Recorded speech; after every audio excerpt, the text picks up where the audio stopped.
Welcome to my presentation of PHP 602. I am Kiptum Brian, Brigade roll number BP 1650107, and my topic of presentation is on COVID-19 vaccines. I'm starting with the introduction to COVID vaccines. Vaccines is a biological preparation that provides active acquired immunity to a particular infectious disease. A vaccine typically contains dead or inactivated organisms or purified products derived from them, and COVID vaccines are not an exemption. Here is the structure of coronavirus. We have different types of coronavirus vaccines. The first one being inactivated or weakened virus vaccines, which use a form of virus that has been inactivated or weakened so it doesn't cause a disease, but it generates an immune response. The second one is protein-based vaccines, which use harmless fragments of proteins or protein shells that mimic COVID-19 virus to safely generate an immune response. The third one is viral vector vaccines, which use safe virus that cannot cause a disease but serves as a platform to produce coronavirus proteins to generate an immune response.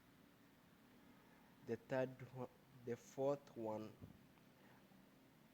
are RNA and DNA vaccines, a cutting-edge approach that uses genetically modified RNA or DNA to generate a protein that itself safely prompts an immune response.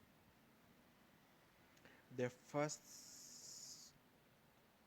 vaccine we will look at is PFIZER BIONTECH vaccine, which is a nucleoside modified mRNA vaccines given 2 shots 21 days apart. It's given at the upper arm at the dose of 30 microgram in 0.3 ml. The injections is in frozen suspension concentrate, indicated for people aged 16 years old and above. The mechanism of action generally is a nucleoside modified messenger RNA encoding the viral spike glycoprotein of SARS-CoV-2, which is formulated in lipid particles, which enables delivery of RNA into host cells to allow expression of the SARS-CoV S antigen. It elicits an immune response to the S antigen, which protects against COVID-19. The dose of the vaccines was 76% effective 3 to 12 weeks after the shot was administered. Who should not get vaccinated? If you have had a severe allergic reaction or immediate allergic reaction, even if it was not severe, to any ingredient in mRNA COVID-19 vaccine, you should not get an mRNA vaccine. If you have ever had a severe allergic reaction or immediate allergic reaction, even if it was not severe after getting the first dose of vaccine, you should not get another dose of mRNA COVID-19 vaccine. An immediate allergic reaction means a reaction within 4 hours of getting vaccinated, including symptoms such as hives, swelling, or wheezing. This includes allergic reaction to polyethylene glycol and polysorbate. Polysorbate is an ingredient in either messenger RNA COVID-19 vaccine, but is closely related to PEG, which is the vaccines people who are allergic to PEG or polysorbate should not get an mRNA vaccine. The side effects include pain, chills, swelling, tiredness, redness, and headache. The second vaccine we are going to look at is Oxford ASTRAZENECA vaccine, which is a recombinant adenoviral vector encoding spike protein antigen of SARS-CoV-2. The recommended dosage is 2 doses given intramuscularly, 0.5 ml each, with an interval of 8 to 12 weeks. Who should take the vaccine and who should not? This vaccination is recommended for persons with comorbidities that have been identified as increasing the risk of severe COVID-19, including obesity, cardiovascular disease, respiratory diseases, and diabetes. Although further studies are required for persons living with HIV or autoimmune condition or who are immunocompromised, vaccination can be offered to people who have had COVID-19 in the past. Vaccination can be offered to breastfeeding women. Pregnant women may receive the vaccine if the benefit of the vaccines outweighs the potential vaccine risks. I'll look at mechanism of action. Coronavirus gene spike protein is added to another virus called adenovirus. Adenovirus enters the cells but it can't replicate.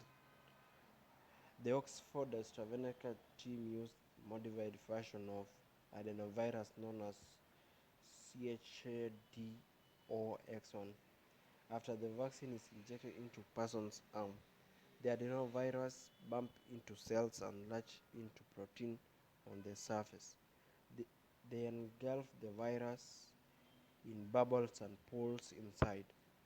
Once inside, the adenovirus escapes from bubble and travels in bulb to nucleus, the chamber where the cell's DNA is stored. Adenovirus pushes its DNA into the nucleus. The adenovirus is engineered so it can't make copies of itself, but the gene is for the coronavirus spike protein can be read by the cells and copied into mRNA. The mRNA leaves the nucleus and the cell's molecule read its sequence and begin assembling spike proteins. Some of the spike proteins produced by the cell form spikes that migrate to the surface and sticks out. The spike protein produced by the cell form spikes that migrate to the surface sticks out of their tips. The vaccinated cells are also break up of some of the proteins into fragments which they represent the surface.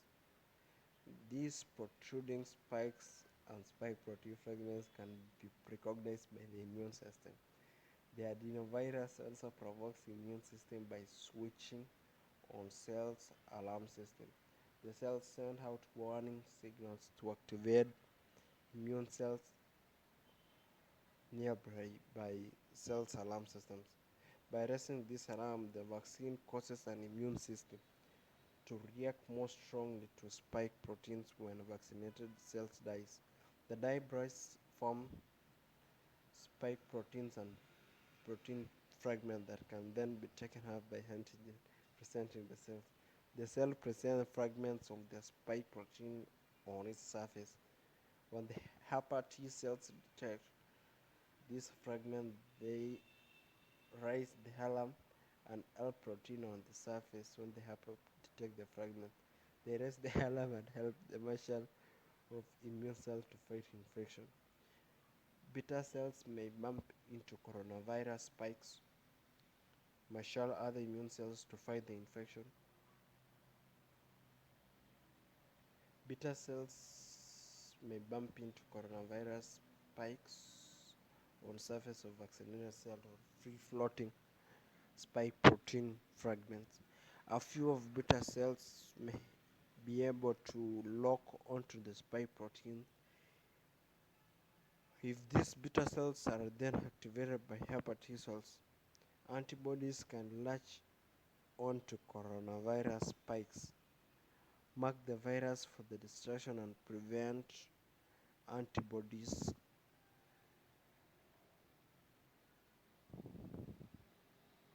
That is generally the mechanism of action. Side effects include tenderness, pain, warmth, redness, itching, swelling, or bruising where the injection is given.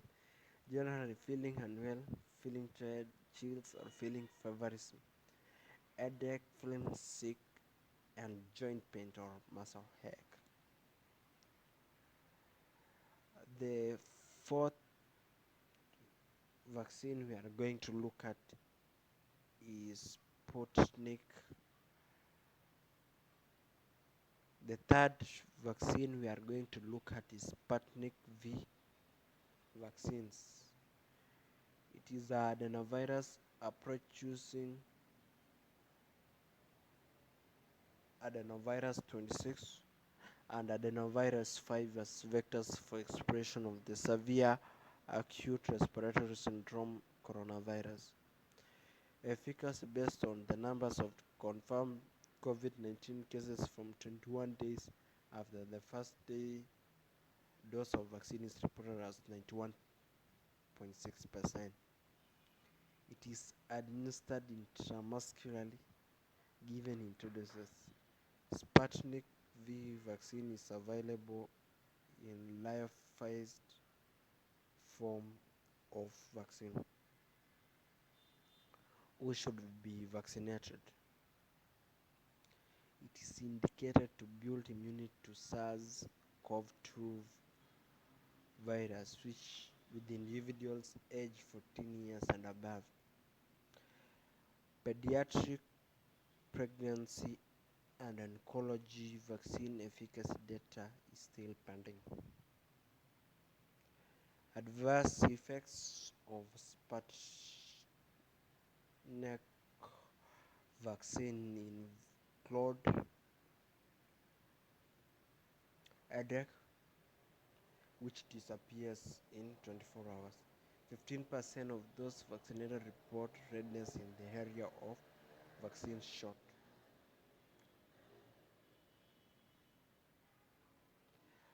The fourth vaccine we are going to look at is Sinopharm vaccine, which is an inactivated virus vaccine. Route of administration is intramuscular. Site of administration is deltoid muscle, upper arm. The dose is 0.5 ml, single dose vial. It shows 72.5 efficacy against COVID-19. Who should be vaccinated? Individuals between age of 15 to 60 can use the vaccine. Who should not be vaccinated with Sinopharm vaccine? Individuals who are 60 years or older should not get the vaccine. For individuals on shorter immunosuppressive medication should wait for 28 days after the medication ends. Safety on pregnant women is unavailable, and so vaccination should be avoided. Mechanism of action of Sinopharm vaccine is it uses inactivated virus to trigger the human defense mechanism. Once inside the body, given through intramuscular injection, some of the inactivated virus are swallowed up by antigen presenting cell. The antibodies attach to viral proteins such as spike proteins that populate the viral surface. The immune response elicited fights off the virus. Adverse effects include fever, fatigue, muscle ache, and joint pain. Thank you for listening to my presentation.